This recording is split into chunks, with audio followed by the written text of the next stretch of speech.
ఇది నా ఇల్లు కాదు. నా ఇల్లు చాలా పెద్దది. నా భార్యకు మంచి మంచి చీరలున్నాయి. ఈ ఇల్లు మురికిగా ఉంది. ఇది ఓ 4 ఏళ్ల బాలుడు చెప్పిన మాటలు. 4 ఏళ్ల బాలుడేంటి, భార్య అనడమేంటి అనుకుంటున్నారా? అక్కడికే వస్తున్నా. చాలా మందికి పునర్జన్మ ఉందా లేదా అన్న అనుమానాలు ఉంటాయి. కానీ ఈ వీడియో చూస్తే పునర్జన్మ ఉందని నమ్ముతారు. ఎందుకంటే అటువంటి కేసిది. ఏకంగా కోర్టు సైతం పునర్జన్మ అని నమ్ముతూ తీర్పు ఇచ్చింది. ఈ కేసులో 4 ఏళ్ల బాలుడు తన పూర్వజన్మలో ఏం జరిగిందో డీటెయిల్గా చెప్పటంతో దోషులకు శిక్ష పడింది. ప్రతీకారం తీర్చుకోవటం కోసం మళ్లీ పుట్టి తనను చంపిన వారిని శిక్ష వేయించిన ఈ వ్యక్తి ఎవరు? అసలు ఈ కేసు ఏంటి? ఇప్పుడు తెలుసుకుందాం. 1983 డిసెంబర్ 10న ఉత్తరప్రదేశ్లో ఓ బాలుడు జన్మించాడు. అతనికి తోరన్ సింగ్ అని పేరు పెట్టినా ముద్దుగా టిటు అని పిలిచేవారు. ఉత్తరప్రదేశ్ ప్రావిన్స్లోని ఆగ్రా నగరానికి 8 మైళ్ల దూరంలో ఉన్న బాద్ గ్రామంలో ఉండేది వీరి కుటుంబం. అతను 6 పిల్లలలో చిన్నవాడు. వీరిలో పెద్దవాడు అతనికంటే 13 సంవత్సరాలు పెద్దవాడు. టిటు అందరికంటే చిన్నవాడు కావటంతో కాస్త గారాబంగా చూసుకునేవారు. అయితే టిటు 18 నెలలకే మాట్లాడటం ప్రారంభించాడు. నా పిల్లలను, నా భార్యను చూసుకోమని మా తాతగారికి చెప్పండి. నేను ఇక్కడ భోజనం చేస్తున్నాను కానీ వారి గురించి నాకు ఆందోళనగానే ఉంది అని టిటు చెప్పడంతో తమాషా చేస్తున్నాడని కుటుంబ సభ్యులు ఎవరూ పట్టించుకోలేదు. తనది ఆగ్రా అని, బాదుకు ఎలా వచ్చానో గుర్తులేదని టిటు తన తల్లితో అన్నాడు. దీంతో ఒకంత ఆశ్చర్యానికి గురైన ఆ మాటలు పట్టించుకోలేదు ఆమె. స్వతహాగా మధ్యతరగతి కుటుంబం కావటంతో టిటు తల్లి ఎక్కడికైనా బయటకు వెళ్లేటప్పుడు సాధారణ చీరలతోనే వెళ్లటం చూసిన టిటు నా భార్యకు అందమైన చీరలు ఉన్నాయని చెప్పాడు. ఇల్లు మురికిగా ఉందని, తన ఇల్లు పెద్దదని, తన కోడలు చదువుకున్నవారని చెప్పటం మొదలుపెట్టాడు. అంతేకాకుండా నేను ఎక్కడికైనా కారులో వెళ్లేవాడిని, కానీ ఇప్పుడు కాలినడకన లేకపోతే బస్సులో వెళ్లాల్సి వస్తోందంటూ ఫిర్యాదు చేసేవాడు. ఆగ్రాలోని సదర్ బజార్లోని తనకు దుకాణం ఉంది అని, తనని ఆగ్రా తీసుకువెళ్లాలని టిటు రోజూ గొడవ చేసేవాడు. 1987 ఏప్రిల్లో ఒకరోజు టిటు తండ్రి ఆగ్రా వెళ్లి వచ్చాడు. తనను తీసుకువెళ్లకుండా తండ్రి ఆగ్రా వెళ్లటంతో టిటు పెద్ద గొడవ చేశాడు. తనను ఓదార్చుతున్న తన అన్నయ్య ఫ్రెండ్తో, నన్ను అక్కడికి తీసుకెళ్లగలవా? నాకు ట్రాన్సిస్టర్ రేడియోల దుకాణం ఉంది. నేను పెద్ద స్మగ్లర్ని, అంతేకాదు గూండాని కూడా. నేను సురేష్ రేడియో యజమానిని అని చెప్పాడు టిటు. ఈ ఆధారాలతో ఆగ్రా వెళ్లిన టిటు అన్నయ్య, అతని ఫ్రెండ్కి దిమ్మ తిరిగిపోయింది. టిటు చెప్పినట్టు సదర్ బజార్లో వెతుకుతుంటే సురేష్ రేడియో షాప్ కనిపించింది. దీంతో ఆ షాపు లోపలికి వెళ్లిన వారికి ఆ దుకాణం యజమాని వితంతువు అయిన ఉమావర్మ కనిపించారు. ఉమావర్మకు టిటు ఏమి చెబుతున్నాడో వివరించారు.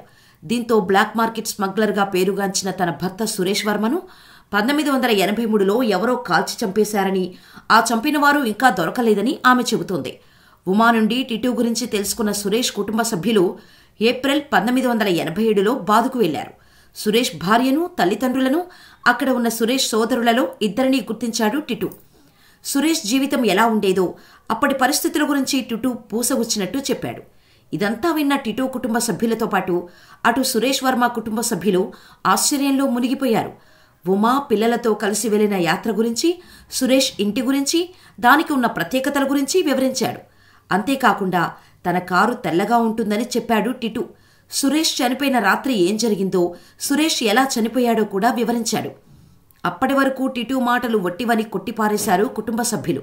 కానీ అదంతా నిజమని తెలియటంతో సురేష్ వర్మ మళ్లీ పుట్టాడని, ఈ ఘటన దేశవ్యాప్తంగా సంచలనంగా మారింది. యూనివర్సిటీ ఆఫ్ ఢిల్లీలో ఈ కేసు గురించి యాంటోనియా అని ప్రొఫెసర్ రీసెర్చ్ ప్రారంభించారు. ఈమె ఒక ప్రొఫెసర్. శాంతిదేవి పునర్జన్మపై రీసెర్చ్ చేశారు ఆమె. అలా స్టీవెన్స్ సలహా మేరకు యాంటోనియా టిటు కోసం టేకప్ చేసింది. టిటు ఆగ్రాలో అడుగుపెట్టిన తర్వాత గత జన్మకు సంబంధించిన మరిన్ని విషయాలు గుర్తుకు రావటం మొదలయ్యాయి. సురేష్ వర్మ తన షాపులో ఎలా ఉండేవాడో, ఇంటికి ఎలా వెళ్లాలో మొత్తం చెప్పాడు టిటు. అంతేకాకుండా ఇంటి ముందు ఉన్న చెట్టు దగ్గర బంగారం కూడా దాచిపెట్టినట్టు చెప్పాడు. అక్కడ తవ్వి చూస్తే నిజంగా బంగారం దొరకటంతో సురేష్ వర్మ తల్లిదండ్రులు టిటు తమ కుమారుడే అని నమ్మటం మొదలుపెట్టారు. సురేష్ వర్మలో ఉండే చాలా లక్షణాలు టిటులో కూడా ఉన్నాయి. సురేష్ కోపిష్టి, టిటు కూడా చాలా కోపంగా ఉండేవాడు. టిటుని రీసెర్చ్ చేస్తున్న క్రమంలో యాంటోనియా ఆగ్రాలో గాజులు కొని డబ్బులు ఇస్తుండగా, మన అతిథి దగ్గర డబ్బులు తీసుకుంటావా అంటూ టిటు ఆ షాపు యజమానిపై ఫైర్ అయిపోయాడట. ఈ విషయాన్ని తన రీసెర్చ్ పేపర్స్లో యాంటోనియా క్లియర్గా మెన్షన్ చేసింది. సురేష్తో పాటు వ్యాపారం చేసిన వారే అతడిని హత్య చేశారని టిటూ చెప్పటంతో అది సెన్సేషన్ అవుతుంది. దీంతో Suresh Varma murder case reopen అవుతోంది. మొదటిసారిగా ఓ 4 ఏళ్ల వయసున్న పిల్లవాడిని తన పూర్వజన్మలో జరిగిన విషయాలలో సాక్ష్యం చెప్పాడు. టిటూ ఆగ్రా కోర్టులో సురేష్ను హత్య చేసిన రోజు ఏం జరిగిందో పూసగుచ్చినట్టు వివరించాడు. సురేష్ వర్మ కుడివైపు బుల్లెట్ గాయం ఎలా జరిగిందో చెప్పాడు. అయితే టిటూ చెప్పింది యాజ్ టీజ్గా సురేష్ వర్మ పోస్టుమార్టం రిపోర్టులో ఉంటుంది. ఇక్కడ ఇంకొక ఆశ్చర్యకరమైన విషయమేంటంటే టిటూ తలపై కుడివైపు గుండ్రంగా బుల్లెట్ గాయం ఉన్నట్టు మచ్చ ఉంది. సరిగ్గా సురేష్ వర్మ తలపై ఉన్న గాయం లాంటిదే అని చూసిన వారు కూడా చెప్పారు. యాంటోనియో కూడా తన రీసెర్చ్ పేపర్స్ కోర్టులో సబ్మిట్ చేసింది. టిటూ birth marks Suresh Varma birth మార్క్స్తో సరిపోలాయని ఆ రీసెర్చ్ పేపర్స్ ద్వారా కోర్టుకు తెలిసింది. పుట్టుమచ్చలు గత జన్మలోని గాయాలకు సంబంధించినవి అని కూడా కెనడా మూలాలు ఉన్న అమెరికన్ సైంటిస్టు డాక్టర్ ఐన్ స్టీవెన్ చెప్పారు. టిటూ పుట్టుమచ్చలు సురేష్ వర్మకు తగిలిన గాయాలతో మ్యాచ్ అవుతుండటంతో ఐన్ స్టీవెన్ చెప్పిన దానికి బలం చేకూరింది. ఇవన్నీ పరిశీలించిన కోర్టు పునర్జన్మ ఉందని నమ్మింది. అంతేకాకుండా సురేష్ని హత్య చేసిన వారికి శిక్ష కూడా పడింది. ఇదొక హిస్టారికల్ తీర్పు అని అందరూ అనుకున్నారు. ఎందుకంటే ఇదంతా అబద్ధమని ప్రూవ్ చేయడానికి కూడా ప్రయత్నాలు జరిగాయి. ఎందుకంటే టిటూ పుట్టింది 1983 కానీ అతడు పుట్టిన గవర్నమెంట్ ఆసుపత్రిలో మాత్రం 1982లో పుట్టినట్టు రాసి ఉంది. సురేష్ వర్మ హత్య ఆగస్టు 28, 1983న హత్య చేయబడ్డాడు. అఫీషియల్ రికార్డ్స్ ప్రకారం పునర్జన్మ తప్పు అని తేలిపోతుంది. అప్పుడే రీప్లేస్మెంట్ రీక్రియేషన్ థియరీ కోర్టు ముందుకు వచ్చింది. దీని ప్రకారం ఒక చనిపోయిన వ్యక్తి ఆత్మ బాలుడి శరీరంలోకి ప్రవేశించిందని వారు నమ్మారు. టిటూ పుట్టిన తర్వాత సురేష్ వర్మ ఆత్మ టిటూ శరీరంలోకి ప్రవేశించిందని, అప్పుడే ఈ పుట్టుమచ్చలు ఏర్పడ్డాయన్న థియరీ చెప్పారు. కానీ ఇదంతా ట్రాష్ అని, డబ్బు కోసమే టిటూ తల్లిదండ్రులు ఇలా చెప్పిస్తున్నారని వార్తలు వచ్చాయి. నిజంగా డబ్బు గురించే ఇదంతా చేసి ఉంటే చెట్టు కింద దాచిన బంగారం గురించి ఎలా తెలిసిందన్న ప్రశ్నలు లేవనెత్తారు.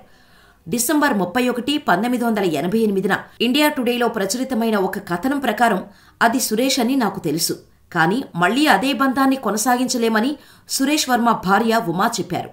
ఆ తర్వాత టిటూ యోగా, ప్రకృతి వైద్యంలో మాస్టర్స్ డిగ్రీని సంపాదించి సురేష్ కంటే ప్రశాంతమైన వృత్తి మార్గాన్ని ఎంచుకున్నాడు. 2012 నుండి ఉత్తరప్రదేశ్లోని వారణాసిలో బెనారస్ హిందూ విశ్వవిద్యాలయంలో అసిస్టెంట్ ప్రొఫెసర్గా పనిచేశాడు.